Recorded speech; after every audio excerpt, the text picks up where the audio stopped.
My name is Matt, and you're watching Code Tech Tutorials. I have been studying technology and involved in technology for quite a large portion of my life, and I've always analyzed artificial intelligence very harshly and critically. And I want to answer a few questions and talk about a few things and go over some of my thoughts, feelings, and some of the current documentation and evidence about artificial intelligence. And the few main questions I want to answer and talk about, in sort of like a podcast like format, is, well, will AI take over humanity? That's the one big thing we want to address. In part two, we also want to look at, will artificial intelligence do everything for us, which is of course different than taking over humanity. Taking over humanity as like we'll no longer have a say. Do everything for us is more like our lives are just going to get really, really easy, maybe too easy. And the next part will be, will AI make some people that know how to use it correctly too powerful? So, well, let's dig in.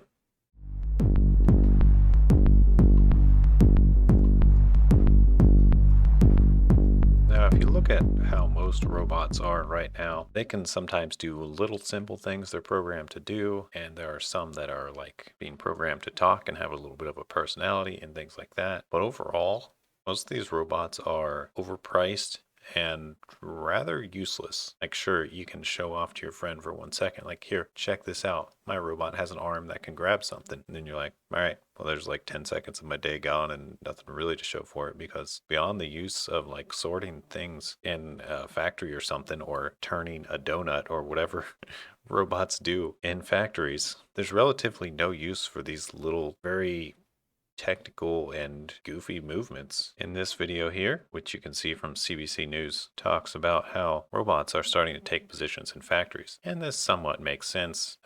In factories, they're often doing the same thing over and over, and it is a very straightforward pattern.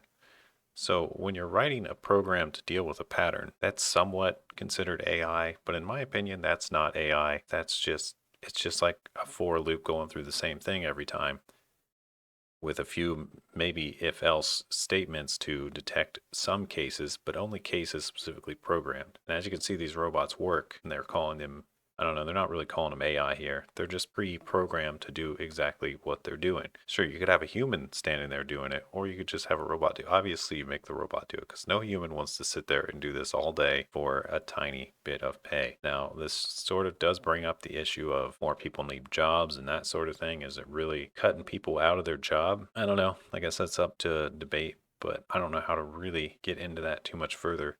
Other than to say, most of the jobs that these robots are doing, I don't know anyone who would want to do this more than a few times. Like, this stuff is just very, very boring. And sure, it'd be nice to do a few times just to see how it's done. But after a while, it's like, all right, I'm just doing the same thing all day, every day. Is this really my life? I think most people like to move on beyond that at some point. So I don't think robots in factories are a big deal. They're definitely a good thing. They're not really AI. You can't have AI run a factory right now. It's just not possible. And if you Google robots working in factories, you get a whole bunch of different hits on different things. Most of them are rather short, and most of them are rather inconclusive. But yeah, robots and humans together are working together in factories. How else do we mass produce all this stuff? And not every single thing can be handmade. Well, I guess it's a contradictory statement. It could, but it won't be, because it doesn't really make sense. And we'll get into some of that a little later. Now, another big phenomenon that's been kind of sweeping the code and tech nation recently is this idea that machines can learn to code and program themselves. And this is not exactly a new idea, but we don't see a whole lot of realistic, successful cases here. We see some small demo cases where it's fed some really basic default thing, and through apparently machine learning, which we'll talk about some, but I have my own thing on machine learning. I'm not sure how much I'll get to that in this video, but I think this is a rather inconclusive thing, because these are really subject to a lot of bugs and extremely hard to get up and running properly. And you have to feed them extremely specific scenarios for them to be able to react correctly. And that's something we'll see over and over with AI and machine learning and its problems, and the reason why ultimately I don't think it's going to take over humanity. But let's keep looking, because there are some more things. So robots can maybe replace humans in factories and producing stuff, which we see that's not really very possible yet. Even with us programming, they can assist, but they can't really fully replace. They still need people to maintain them.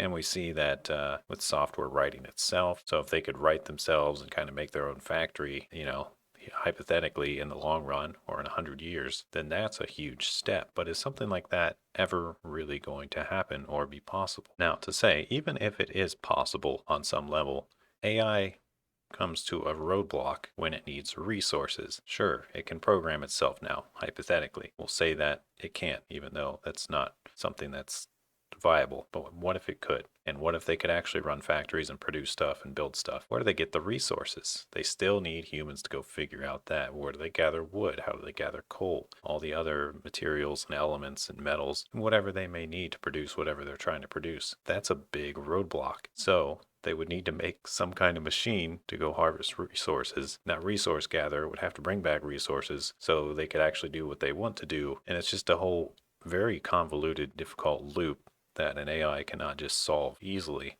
And so I did some searching on this, and there is some research into this, some new research. It looks like there are some robots that do agricultural farming to some extent. And I've seen some of these, just like little machines that go by and water and maybe trim a little bit. And those are kind of cool, but that's not true. That's like harvesting food. What about metal and stuff like that, and the elements you need to make electronics and other robots? That's a whole nother thing. And I couldn't find much on that, but let's have a gander. Well, this one is all about agricultural, which sure, I see that happening. I see robots coming into agricultural. After all, fruits are often a very distinct color when they're ready and things like that, and often very distinct shapes. So that might be something AI could do, but that doesn't really help AI advance itself, which is what we're looking at if AI is going to take over humanity. This is more of an assistant, and it's hard to call artificial intelligence sometimes, as weird as that sounds, because often it's just running an algorithm. It's looking for a shape, and you're going through a loop looking for this shape, and that's just an algorithm. I don't know if you can call that intelligence. I guess it's artificial intelligence, the meaning of the word. All right, I'm eating my own words here, but hopefully you get the point here on AI being more of an assistant and running through a predefined algorithm. I feel like that's a lot different than actual intelligence. Is it artificial intelligence then? It is very artificial, but I feel like it's more like, why would you call it artificial intelligence? It sounds more like an algorithm. So I guess that begs another question that I don't think I'm going to get to any further. I sort of accidentally brought it up. Is AI just an algorithm, or is it an actual artificial intelligence, and what's the difference? Leave a comment below, because that's as far as I'm going to dive into that topic. And just digging through some Google resources here, it looks like almost all of this is all about farming food. Nothing about anything else, but let's refine the search a little. Let's change it to harvesting materials. Here's one about clean energy and harvesting light. Isn't that just solar power? And more about agriculture. So yeah, we don't see really any cases of machines being able to go out and mine ore or anything like that. So in any case, even if they could write their own software to build their own robots, they don't seem to be able to get their own resources. Thus, they would still need a human involved. So that sort of means that AI is going to have a lot of trouble taking over humanity if it can't sustain itself more than one generation or one battery life. But will AI ever wage war or be used in combat? Well, I think it already is, and there are some articles, this one being 2 years old, that talk about automated forms of warfare and how, war is going to be much more deadly, and AI does play a part in that, as we'll have things like cameras that can detect human shapes and maybe ask for something, and if you don't show a certain badge or something, maybe they'll become hostile and things like that. But those are still pretty algorithmic based. Like if you have to show a badge, then it's going to go off the shape of that badge. And a lot of this stuff could be faked. And we will get to that later about faking AI and making it malfunction, because that is extremely easy to do and one of the big drawbacks. But more on that in a later part. Right now, we're going to talk about, can AI potentially wage war? Will wars in the future start based on what an artificial intelligence thinks and what another one thinks, and maybe they'll have opposing ideas and things like that. I know, sounds far-fetched, but let's dig in a little bit. One famous example people like to bring up about artificial intelligence is the old Terminator movies, where James Cameron somewhat gives his take on what the future could look like if AI took over and became a warlike machine. And in here, we see some pretty interesting things like the idea that machines will time travel, which of course we know is fully impossible. I'm not going to get into the details of that, but basically we know that time travel is impossible, although warping time is a whole different story as far as we can tell. And that can be summarized as the faster you're moving, time is different for you. While it feels the same, you will age differently than the people moving at different speeds. So it's odd to think about. Dig into it if you want. But of course, in this movie, this guy's an AI, a robot, and so is the main Terminator, Arnold Schwartz. But there's basically a big war coming. I don't want to go into the plot of the movie, but I felt like there's something to show here, and I don't know what it is, honestly, because this movie is is in a way where robots would have to learn to harvest for themselves, replicate themselves, write their own software to ever get to this, and then be able to time travel. So this movie's obviously too far-fetched, but it still serves as an example of what the world could turn into if AI did wage war. But honestly, I just don't think it's possible ever, other than in weird situations like, I don't know, maybe some terrible and derpy leader would listen to some AI's analysis of something and then decide they need to wage war or something like that. But in any real case, it's not going to do it all on its own. So I think I'll leave it at that as far as AI waging war. But just what if it could wage war and it did, and just all on its own without any human interaction decided, all right, it's time to take out whatever it may want to take out or decide it needs to take out. Could it execute war tactics? I suppose that's more viable than a lot of other things, assuming that it could write and replicate itself and make appropriate machines and harvest resources. Then sure, it could probably execute some tactics, but otherwise it couldn't.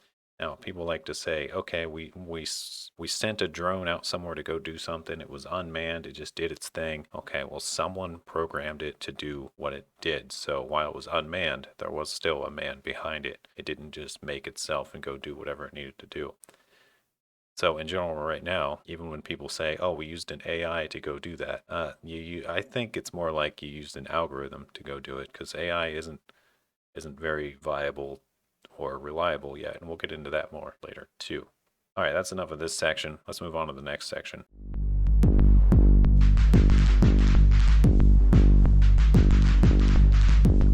Okay, this one's a little tricky because it's sort of already true. Will artificial intelligence do everything for us? Will there be a time where we pretty much don't need to do anything during our day other than what we want to do, and things are just handled for us, all the things we need and should be doing? Let's take a look.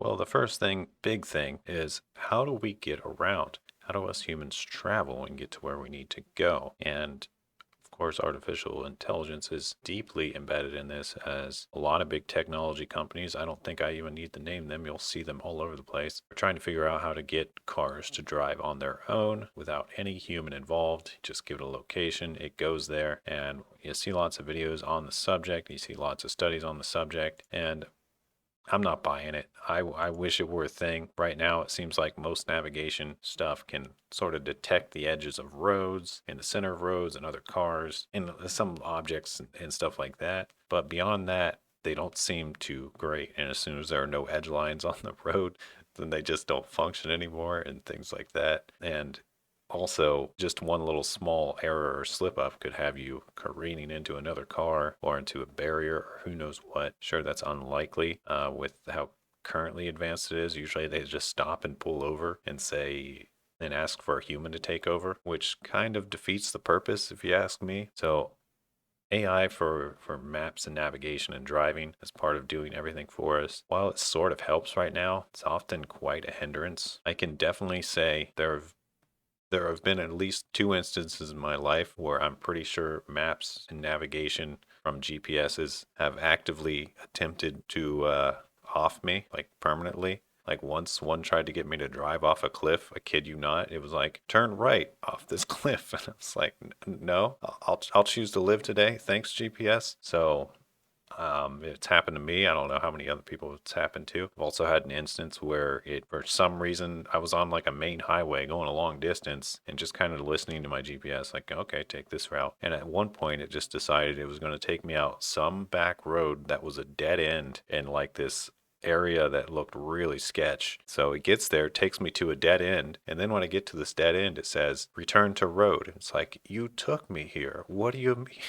So I'm pretty sure that this whole maps and navigation thing is far, far, far off. We would actually, I think, for it to actually be like 100% reliable, we'd have to have a grid system laid out. And that's just not going to happen, at least not in a giant scale across the world because, our world changes. The tectonic plates shift, things move around. You could make temporary ones or small area ones, but generally traveling across the world and state and all these conditions. AI is not going to do that for us anytime soon, although it will try and it will have some serious blunders. And if we all just listen to it, we'll probably end up cooked like I would be cooked if I had listened to AI my whole life because I would have drove off a cliff. Now, some haters might like that. I don't know. That's just something funny to say, I guess. Most people here have been relatively awesome. So I'm just going to take this quick moment to shout out and say thanks to my viewers and all the people that do watch me. A lot of great people out there. Love to see you. Just a few crazy eggs that have left some weird comments. Maybe I'll put one up here. Crazy comment number one. All right. Let's move on to the next part of this, voice recognition. So you want to be able to just talk to your phone or device and have it do things for you. Now, voice recognition you would think is not too difficult to get right, except as you may have already noticed in my speaking in this video, sometimes I blunder a word or I miss a syllable or something like that. Humans just aren't perfect.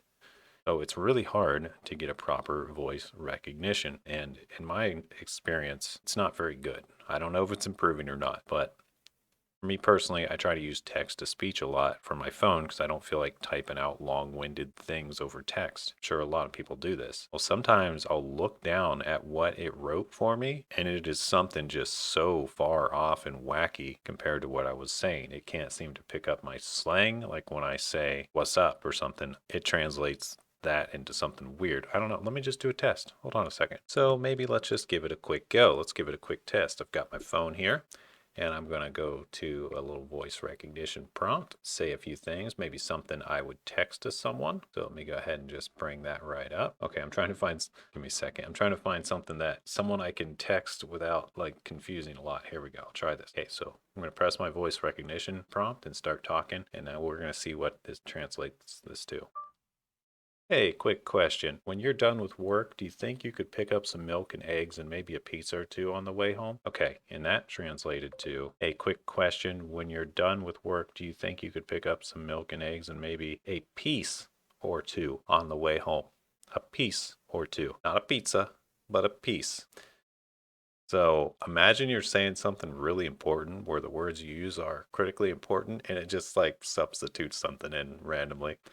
I'm sure you've seen some memes about this, about where people got absolutely destroyed sending, I don't know, really inappropriate stuff to their friends, family, mom, dad, etc. And all the times I've used this little text thing, sometimes I think, oh, that's a really simple thing to say. It's not going to get that wrong. I would say 90% of the time, this gets my voice recognition wrong. It almost never gets it correct. And it's really actually quite frustrating because I don't know about you, but when I'm driving or something, I don't want to text. I'd rather not.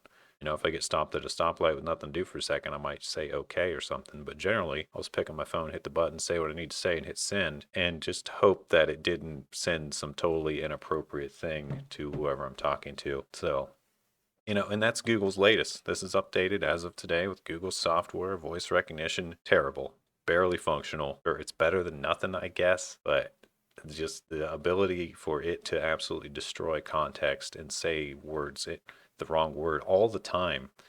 It blows my mind. Like that one was a rather tame one. It just turned pizza into piece. Could you pick up a piece on the way home? That doesn't even make any sense. Piece of what?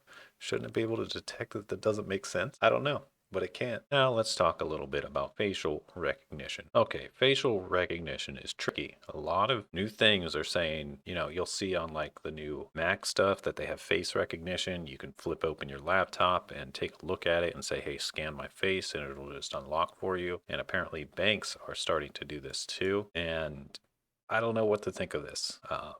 on one hand, sure, it's kind of cool, but I've heard that people can get replicas made of other people and just hold it up in front of the camera, and there you go. And they can do that by acquiring images that you've publicly posted on Instagram, Facebook, etc., and get some kind of mold made out of your face, and then use your face to unlock things. Now, I don't know how true this is, and I haven't heard of any real cases of it or anything like that, but if something like that were actually possible, if you could just 3D print someone's face, get it all painted up correctly and all the structures right, and then unlock their devices with it, get into their bank account with it, that is a little concerning to me. So I wonder if there's more factors to this.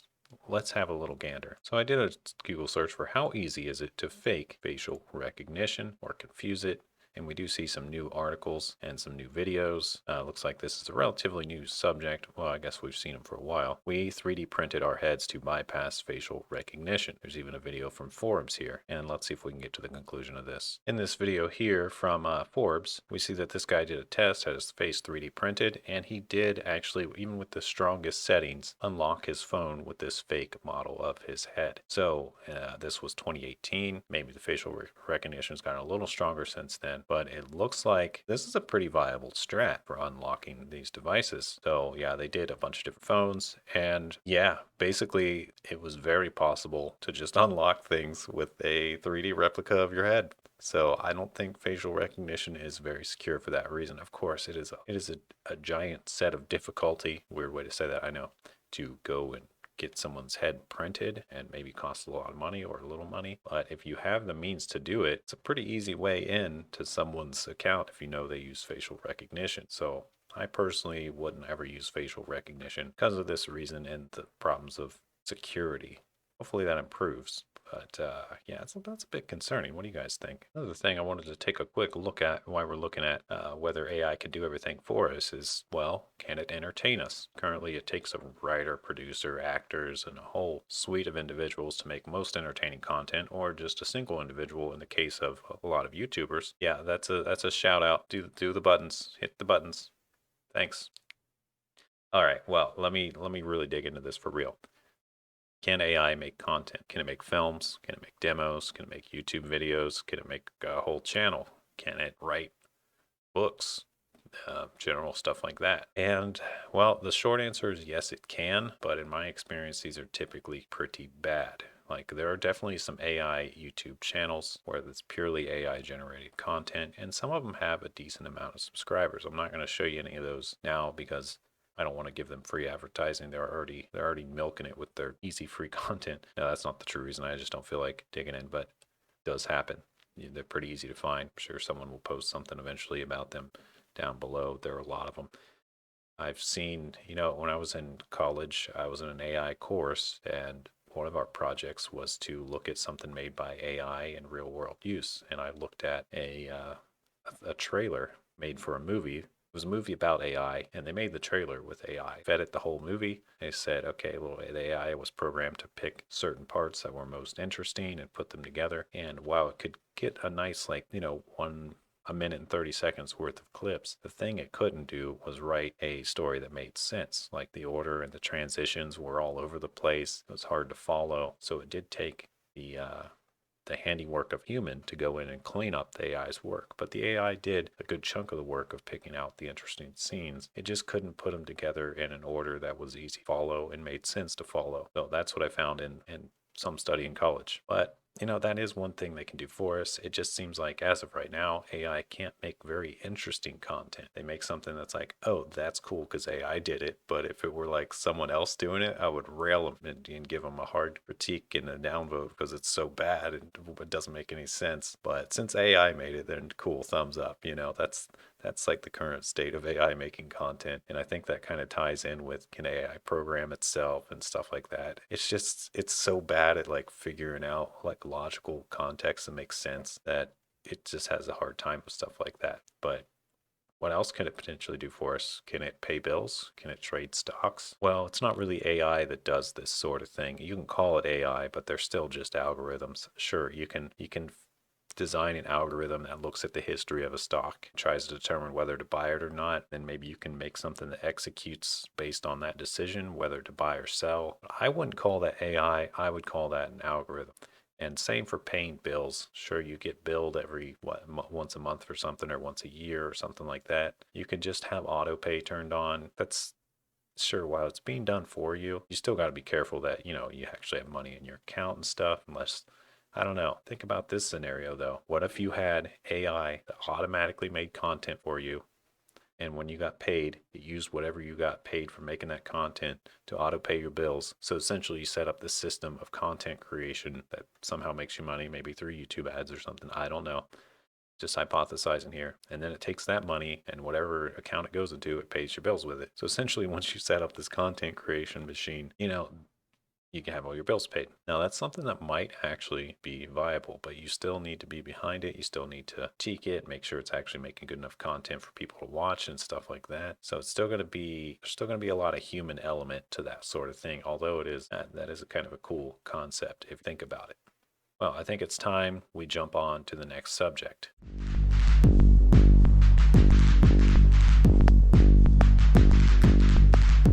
Will AI and machine learning make some people too powerful? Let's dig in. This is a really, really deep subject, and I think the answer is yes. Is AI getting too powerful? Will AI go out of control according to 52 experts worried about AI taking over the world? Now, the biggest thing here is the use of deep fakes, in my opinion. And let me just pull up something. So a YouTuber named Glink, who does a lot of technology and game type videos, recently made a video about how AI is it changed the world and you didn't notice. Well, I don't think this is a very good title because most people did notice. I guess maybe some people didn't. I don't know. It's a decent clickbaity title. He knows more than I do. Whatever. But the point here is, in what he's going with, this whole video that he came out with just a few days ago, relatively new video, is all about how you can fake a face onto an actor and do anything. And there's a lot of examples here. This is a cool video. Highly recommend watching. I'm not gonna, do the whole thing here. But basically, he talks about how people can deep fake talks. Like they could get an actor to do something, put Donald Trump's face on it and say, hey, the president said this. Or they could do that with Zuckerberg or any big influencer. It can be done. This is currently a technology that works and that is sometimes believable. I don't think it's as believable as it's made out to be.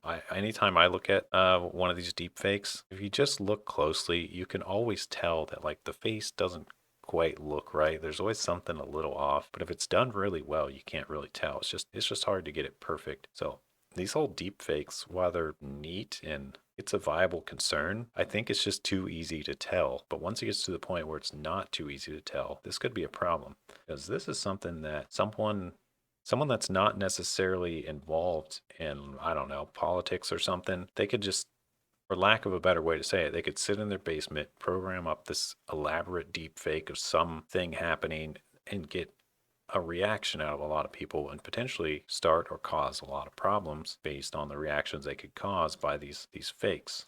And they say, hey, so and so did this, said this, and here's how so and so responded. We got to do something. And turns out it was all fake, stuff like that. So that's the biggest concern. Like, oh, you got to watch this video if you like this topic, because like some of this stuff is funny. Like this president, they were saying this is a deep fake, his little talk, because of the way his eyes are and stuff.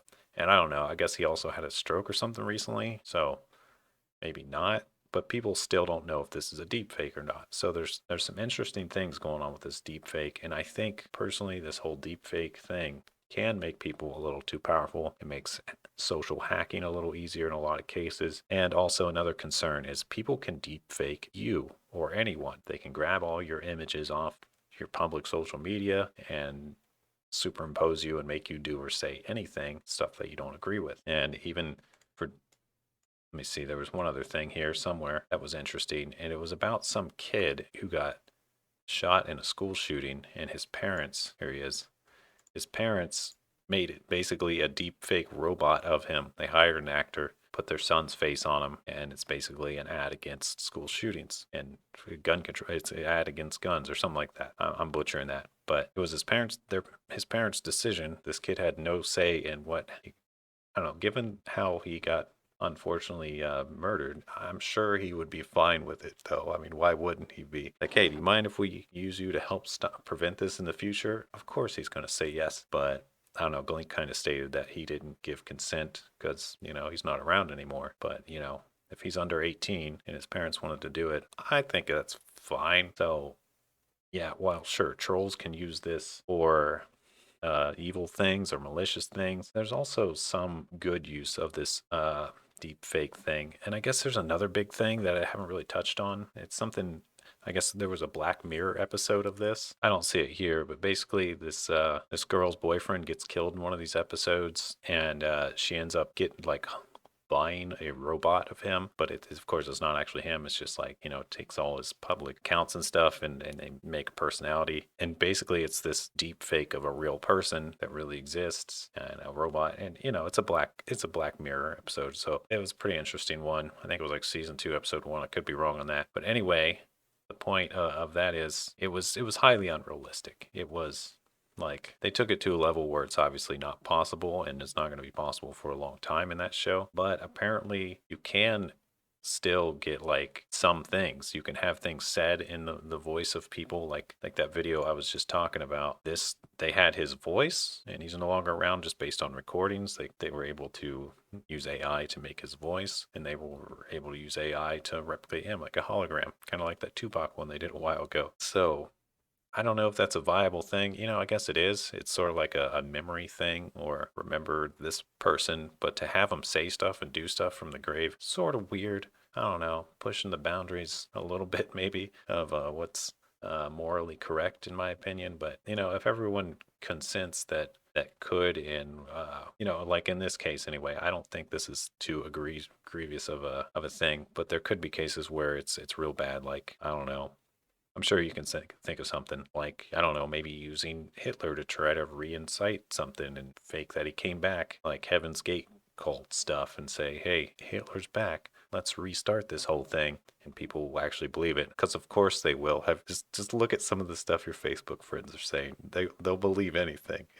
We're in a goofy world. This AI is dangerous. It does make people too powerful. I do believe that. Let's look at some more examples. All right. Well, I just searched elite AI programmers, and I was kind of along the lines of thinking, okay, well, to be really powerful with this stuff, you either need to be really good at programming and ML and all that stuff, or you need to hire someone. But someone needs to be pretty good to be able to program all this stuff up. Generally, it takes a lot of work. It's not just necessarily automatic. Someone's behind it. Is the point I'm trying to make here. But where my concern comes in is with spam calls. Spam calls is a really unique subject here because it's very relevant to almost all of us. Willing to bet you've got a spam call today. Have I? Pretty sure I've got a spam call today. I get at least a few every day, and I've blocked so many numbers. Well, there's a problem with just blocking these numbers. Now, I'm going to just not Google search, just YouTube search spoofing phone numbers how to on YouTube. And I know that this works because I've seen people do it. I've seen tutorials on how to do it, and it's just something that should be highly illegal in my opinion. Did you know that your phone number no longer matters? What's your phone number? Oh, I don't want to tell you. What if I tell you it doesn't matter? Anyone can just spoof your number for free. They can just call someone else and say that it's coming from you or from anyone. That's why you get all these numbers from like local places, and it turns out it's like some kind of car sales or some insurance sales or some weird thing. They're spoofing these numbers. They're not even calling from that number. And you can do it with all this VoIP technology. You can set up stuff, set up asterisk caller ID spoofing, prevent caller ID spoofing, how to scammers spoof calls, how to protect yourself. There's ways to do it. I've seen a tutorial about how to set it up on a Raspberry Pi and hook it up to a VoIP system to do it yourself. It's actually relatively easy to do. The software is already out there. You don't need to program anything. You just need to turn on the software and start putting in numbers, basically. So yeah, it's really easy to do. Anyone can do it. This whole spam calls with spoofed numbers is really out of control. Something needs to be done about that. I don't know what exactly, but I'm pretty sure that phones are, these traditional phones and phone numbers are going to go away real quick. And a lot of companies are going to go downhill very quick, like Verizon and all these service providers, because no one's going to want a phone number anymore if it can be spoofed. And if you just get spam called by spoofed numbers all day, like, I don't know what to do about that. It's not up to me, but I already feel the urge to move on to something else. Like, why not just use some encrypted messenger account that only connects to the internet? Then no one can spam you. Only your actual friends know how to get in contact with you. You're not going to get a bunch of redundant nonsense on your phone all day. Just not to mention one you pay a bill for, which makes it even more ridiculous when you think about it, because there's all sorts of messenger accounts and voice accounts you can make for free where you won't get spammed all day. So yeah, I think phones and the traditional phone number, this whole spoofing thing doesn't get corrected, is going to be a thing of the past. And that's because people just hold way too much power with being able to just spoof like it's nothing. All you need is a Raspberry Pi and a VoIP system, which is not very expensive. Like, we're talking $100 or maybe a little more, and you got yourself a spam calling system ready to go. But can AI make sales? And I'm going to say yes. How many times have you been called by a probably spoof number and they start talking to you about buying insurance or buying a alarm system and ask for a yes or no, and it's a robot. No one is manning the system. No one is there. They just turn on the thing and it starts trying to make sales. Calls your grandma, calls to everyone you know. And eventually it gets a hit here and there where someone says, okay, yeah, I need whatever that is. I need that alarm system. Sure, you're making it easy. So I think, yeah, I think AI has the ability to make sales. And we're diving into some pretty interesting things. This is not really AI, though. This is, once again, algorithms. I don't know. The divide between algorithms and AI, what really makes the difference there? Seems like people just call a really good algorithm that messes with people. It's a really good algorithm that messes with people. It's now an AI. That seems to be the thing, which I don't know if I agree with that. But yeah, it seems like people are too powerful because of this stuff, and it is scary. It's giving scammers a lot of power. So we've got to find ways to combat it, I guess. Will AI take over humanity? No, no chance. It can't harvest resources. It needs too much human interference and interaction and programming. It can't program itself, not very well. It's just no good at self-replicating on a physical level. So I think because of that, it can't really take over humanity. Will it do everything for us one day? It will probably do most of the stuff for us, or at least we'll be able to set it up in a way where it can do most of the stuff for us, but it's still going to be quite dangerous. It's not something you can just blindly follow, because it will literally drive you off a cliff like it tried to do to me once. I'm not bitter or anything. I wasn't. It's fine that AI tried to kill me once. It's fine. Thanks, Google. And will it make some people too powerful? And the flat out answer to that is yes. And it already is making some people too powerful, especially with all these spoofing and spam. That's where it's the worst. It's not like it's making people too powerful because they have auto turrets like you do in games or anything. While sure, that's becoming possible and already is, as we saw with the military stuff. That's not something everyday humans can do easily, but it is. But I say that now, and as I think about it, I think actually that's not that hard. You just set up a camera with some human recognition and then set up a thing that points at it and triggers. It wouldn't be that hard, but that's something that's apparently already used by the military, stuff like that. But the whole spam call and spoofing is where people really get a lot of power, and to make sales that way too. It just makes it a viable business model, so it makes them want to keep doing it. All right. And now some of my personal thoughts just to wrap this up. I think artificial intelligence and algorithms are generally for menial tasks. You can't do really complicated things with them. And while that's changing every day and it's becoming better every day, that fact isn't going to change anytime too soon. Maybe in 100 years, it'll be able to do more complicated tasks. Like people say, oh, it can drive for you. No, it can't. It can sort of drive for you, but a lot of times it's going to pull over and be like, human needs to take over. I can't handle this because I'm going to wreck and blow up everything. So AI is just not as good as you think. It's overblown in all these commercials and the hype about auto driving and stuff. It's not as good as it seems, but in some cases it's really good, but only in some cases. AI tends to butcher things, and sometimes it butchers them very badly, as we saw with the whole voice to text thing. Sometimes it butchers things very badly, and while it's funny, if you're trying to use it for some serious situation or something you need to get right, it's just not something you can rely on AI for. You got to go do it yourself. It's like that old saying, if you want something done right, you got to do it yourself. And that's true. Even for AI, AI is not very good at doing it right. It might get it right. It might, but there's just no guarantee right now. So AI basically just messes up a lot, and it wrecks things, it butchers things. It's a bit frustrating when you rely on it, to be honest. I'd almost rather not. Every time I try to rely on it, it does something devastating that I'm just like, no, delete, go back, no. So yeah, I think that's my conclusion about AI. Well, that's going to do it for this video. Let me know what you guys got out of this. And I hope you enjoyed my analysis on the current state of AI. It's a very broad and brief overview. It's something I've been thinking about for a long time, and I think I've covered most of the stuff. But if I've missed anything glaring or anything really cool that you think I should address or do a part 2 on, feel free to let me know, and I'll be answering comments for at least the next, hopefully a week. I'll try to go a week on this one. Thanks again.